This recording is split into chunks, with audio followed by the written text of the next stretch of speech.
A body is found on the bank of a river in a small town called TwinPeaks. A young murdered woman wrapped in plastic, who turns out to be homecoming queen Laura Palmer. And just like that, one of the greatest TV shows ever made had now taken off, leaving viewers hooked and hanging on the edge of their seats, wanting to know just one thing: who killed Laura Palmer?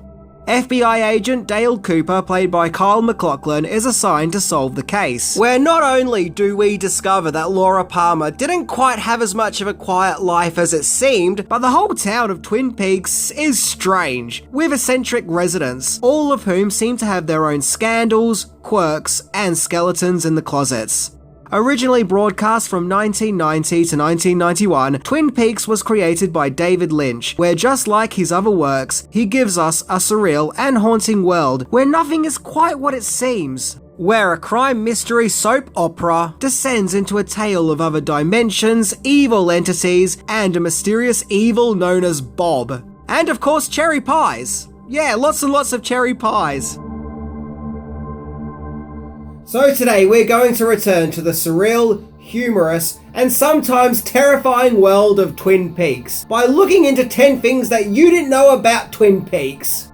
By the way, did I mention that this show is pretty weird? Brilliant, but weird.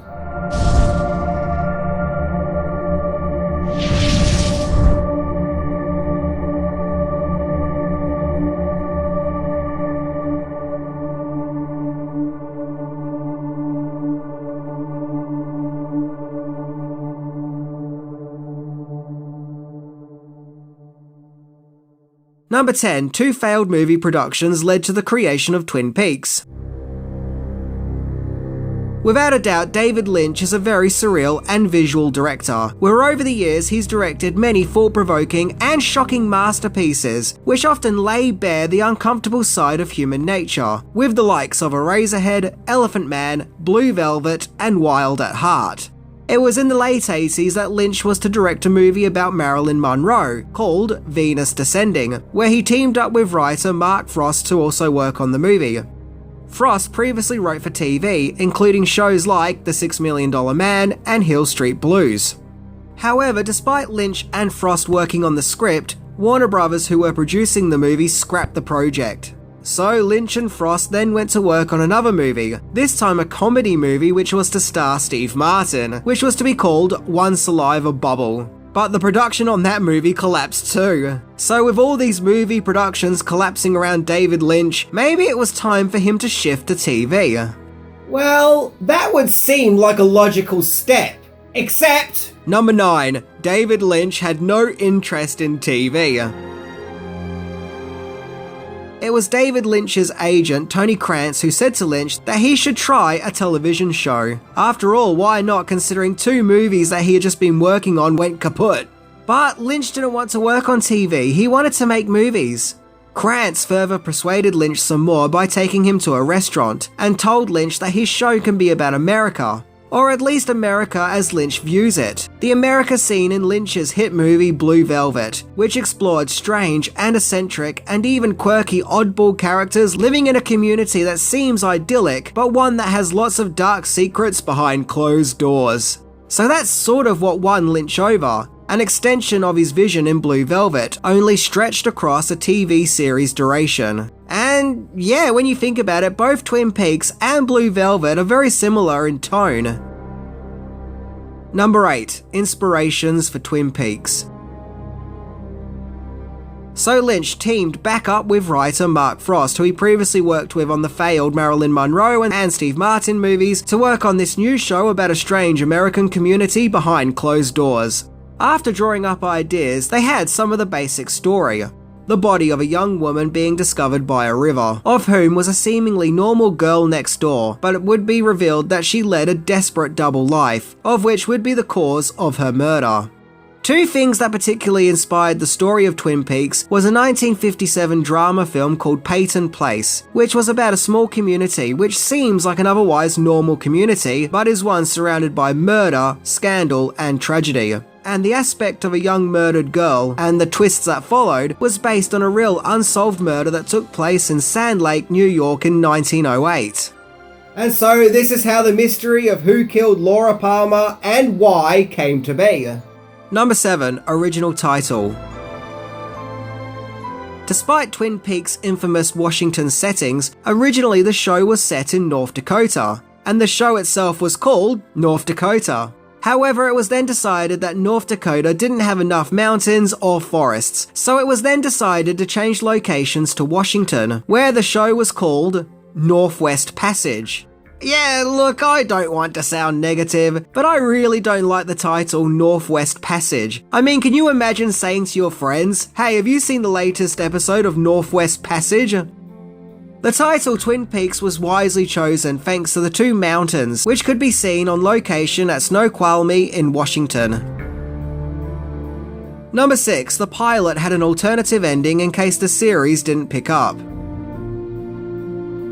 So Lynch and Frost took their Twin Peaks idea to the ABC television network, and the executives were intrigued by a TV show that was a crime mystery mixed with a soap opera, and the complexities of all the town's residents.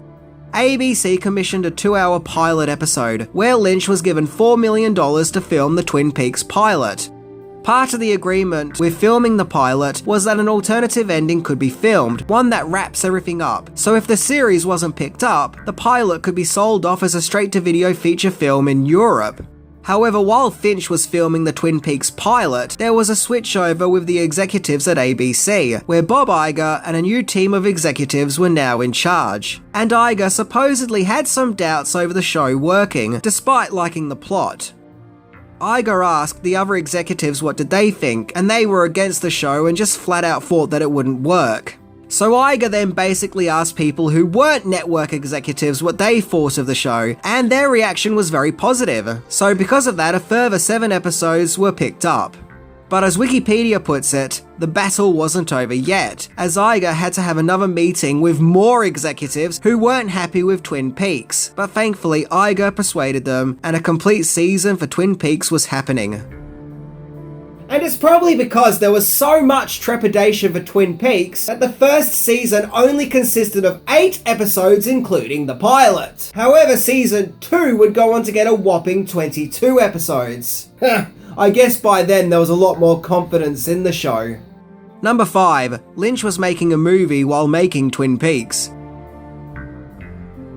Each episode of Twin Peaks would cost about $1.1 million and would take about 1 week to film. Considering that Twin Peaks revolves around a grisly murder along with some pretty heavy subject matter, TV censors didn't have a problem with the show, except for one shot. In the first episode, when the Cooper character uses tweezers to pull out an R from underneath the fingernail of Laura Palmer's lifeless hand. They wanted the scene cut as it made them feel uncomfortable. Lynch reacted to this by saying, "Nah, the scene's gonna stay in." And that was that. I liked that. I liked that he was told to cut a scene and he just didn't want to, so he didn't. Problem solved. I don't know, maybe the censors saw the letter R and thought that it was a sign that the show will be rated R, I don't know. After filming a few episodes, Lynch had to leave the set at that time as he was still working on the movie Wild at Heart, which, like Twin Peaks, focuses on the weird and uncomfortable aspects of human behaviour. So yeah, the first few episodes of Twin Peaks were made back to back with Wild at Heart. It would also be amiss of me if I didn't mention that when it came to the writing and directing of Twin Peaks, it wasn't all down to David Lynch and Mark Frost. Although they were the show's creators, other writers and directors would also be involved. Some of these, but not all of them, include Dwayne Danham, who interestingly also edited Return of the Jedi and Blue Velvet, Leslie Linka Glatter, who would go on to work on Mad Men, Todd Holland, who had just previously directed the Nintendo movie The Wizard. Heck, even actress Diane Keaton directed an episode, as well as Stephen Gyllenhaal, the father of Jake and Maggie Gyllenhaal. Heck, there are tons more people who contributed to the writing and directing of Twin Peaks, all of whom contributed to make the show what it was. So yeah, Twin Peaks was a group effort. Number 4. The Red Room was created thanks to a hot car. A very weird and abstract part of Twin Peaks is the infamous Red Room, a mystical dimension where evil hides behind the curtains and feeds off the misery of Twin Peaks. Well, the Red Room originally wasn't in the script, but something that was added later. An idea that suddenly came to David Lynch under the strangest of circumstances. Okay, get this. Basically, Lynch was leaning against a hot car and he pressed his hands on the roof, and the metal of the roof was so hot it instantly put the image of the Red Room in Lynch's head, along with the arm and his ability to talk backwards. So yeah, he got all of that just from touching a hot car. Well, you know what they say, if you're ever out of ideas and need creative inspiration, just, lean against a hot car, I guess. Man, I love David Lynch. I hope he never changes. Number 3, the casting of the villain happened because of a blooper. So Twin Peaks has a huge lineup of well-known actors who show up throughout the series, and its feature movie and revival. These include Kyle MacLachlan, Pippa Laurie, Lara Flynn Boyle, Sheryl Lynn Fenn, Jack Nance, David Bowie, David Duchovny, Ray Wise, Heather Graham, Naomi Watts, Robert Forster, Michael Cera, Billy Zane, David Warner, David Patrick Kelly, and many, many more. Even David Lynch himself turns up in the show, but the most fascinating character is that of Bob, the villain of the piece, an evil entity that possesses the living in order to commit evil acts. The part was played by set dresser and sometimes actor Frank Silva, and he was cast in the part by sheer accident. You see, on the very first episode he was dressing the set for the Palmer household, but due to an error of set design, in one shot, Silva's head can be seen, caught in a reflection. It was a filming goof, and Lynch was told that the scene would have to be reshot on the account that Silva's mug was caught on camera. But Lynch saw this as a sign, and not only did this lead to the creation of Bob, but Lynch cast Silva in the part. And thankfully, by sheer luck, Silva just so happened to be one of the most terrifying looking people ever. And thus this filming goof stayed in, as considering that he would be cast in the part, it was actually no longer a goof, but could now be seen as an elaborate clue within the show itself. Yeah, that kind of worked out perfectly. Number 2, the haunting theme was made in just 20 minutes. One powerful aspect of the show is its truly mesmerizing and haunting theme. It's almost dreamlike. I hear this piece of music and I automatically think of both heartbreak and unease. Like there's something really beautiful about it, but also really disturbing. Kinda like the show itself.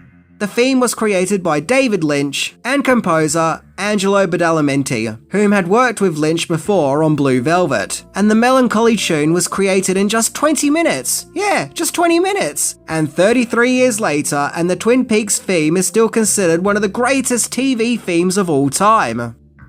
The theme is known as Falling, and there were 2 versions of it. An instrumental version used in the show's intro, and one that was released with lyrics by American singer Julie Cruz. And the song was huge. It hit the charts and won a Grammy Award for Best Pop Instrumental Performance.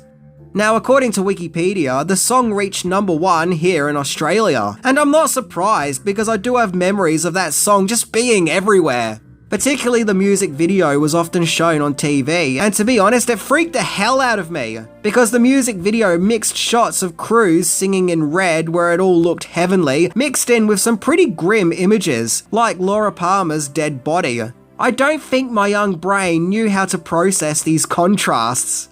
Regardless, beautiful but eerily haunting is how I would describe this theme. Number 1. Demise and Beyond.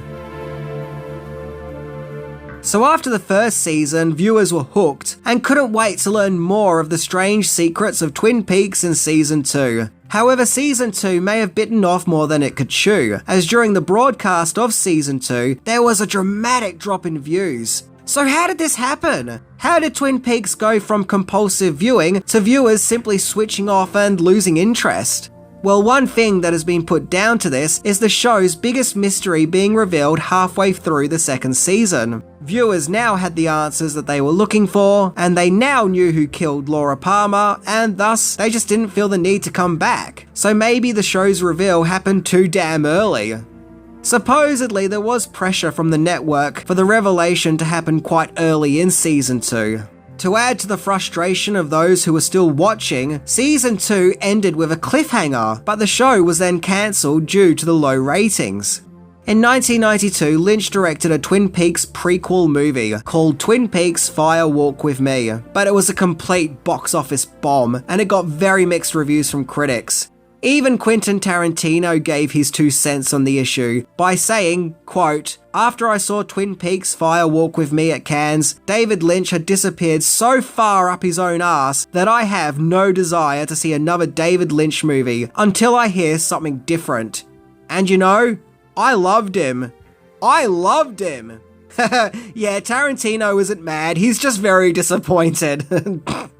Although some have since said that Fire Walk With Me was just a misunderstood masterpiece and that it is a brilliant chapter in the Twin Peaks mythos. And over the following years, Twin Peaks would become a much-loved TV show, a classic that deserved all its accolades and respect, where as promised, 25 years later in 2017, the series returned for a 3rd revival series, where fans can finally see what happened after season 2. And of course, it's absolutely bonkers and weird and brilliant. The revival series was met with great praise, and I do think that Fire Walk With Me and the 2017 revival deserve their own episodes. But as it stands, Twin Peaks has gone down in history as one of the greatest TV shows of all time. A compelling and compulsive viewing experience that kept audiences hooked with intrigue and fascination. A mystery that viewers couldn't get enough of. A show that terrified people, one that made them laugh, made them cry, made them feel uncomfortable, and even slightly confused. Alright, maybe a lot confused. There certainly hasn't been a show like Twin Peaks before or after. It's definitely a unique show, made up of its own rules, but I think that's kind of why everyone loves it. It's a powerful and haunting show, which started with one simple question, a question that got everyone immediately hooked. Who killed Laura Palmer?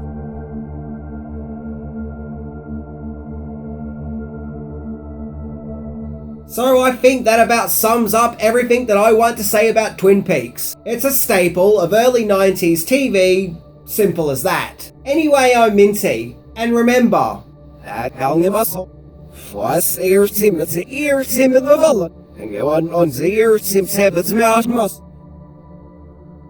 see ya!